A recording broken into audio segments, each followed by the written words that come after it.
তাদের যে সমস্যাগুলো আছে সেই সমস্যাগুলোর দিকে আমাদের দৃষ্টি দেওয়া উচিত সবচেয়ে আগে, এবং তাদের সমস্যাগুলো যেন সমাধান করা যায়।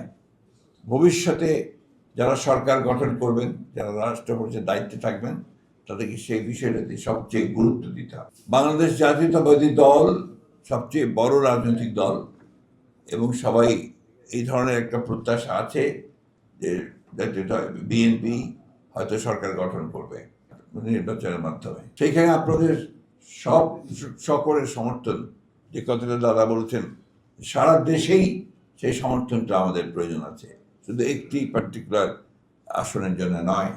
একটা জিনিস আপনাদের সবসময় মনে রাখতে হবে, যে বাংলাদেশের যে সমাজের, রাষ্ট্রের, জাতির আত্মা, যেটা সোল, এই সোলটা কিন্তু 1971 সালে আমরা ওই যে সাম্প্রদায়িক একটা বাংলাদেশ, এই বাংলাদেশ নির্মাণ করার জন্য কিন্তু আমাদের সেই সোল আছে।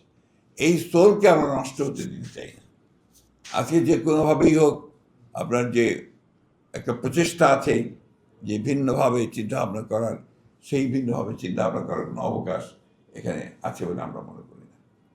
আমরা মনে করি যে এখানে বাংলাদেশের মানুষ একটা জাতি সামগ্রিকভাবে, এবং এখানে সেইভাবে আলাদা করে দেখবার কোনো সুযোগ নেই। ক্ষুদ্র বা অথবা আপনার সংখ্যালঘু বলেন আপনারা, আমরা সংখ্যালঘু বলতে চাই না। খ্রিস্টান ধর্মীয় যে গোষ্ঠী, সেই গোষ্ঠীগুলোর সমস্যাগুলো সমাধান করবার সবচেয়ে আগে আমরা ব্যবস্থা গ্রহণ করবো। এ ব্যাপারে আপনারা নিশ্চিত থাকবেন। চেষ্টা করছি বাংলাদেশের যে প্রধান সমস্যাগুলো রয়েছে, আমরা তো জানি যে 31 দফার মধ্যে আমরা সেগুলো সব দিয়েছি।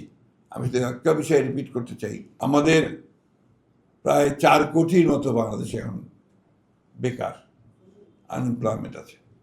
এটাকে আমরা সবচেয়ে বেশি গুরুত্ব দিচ্ছি, এবং আমরা প্রথম 1.5 বছরের মধ্যেই প্রায় 1 কোটি মানুষের, যুবকের আমরা কর্মসংস্থানের ব্যবস্থা করার জন্য ইতিমধ্যেই পরিকল্পনা তৈরি করেছি। পর্যায়ক্রমে প্রতি বছরে আমরা এই কীভাবে আমরা এই কর্মসংস্থানের সৃষ্টি করতে পারি এবং আপনার বেকারত্ব দূর করতে পারি, সেই বিষয়ে আমরা কাজ করব।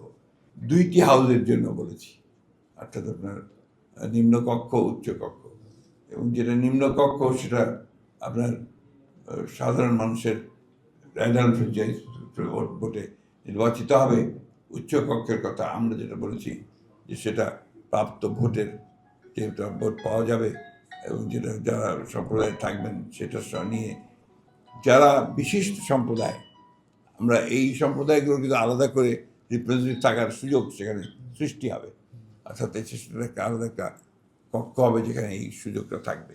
সুতরাং সেটাও আপনার একটা নতুন সুযোগ করে দেবে আপনাদের প্রতিনিধিও সেখানে থাকার জন্য বলে আমি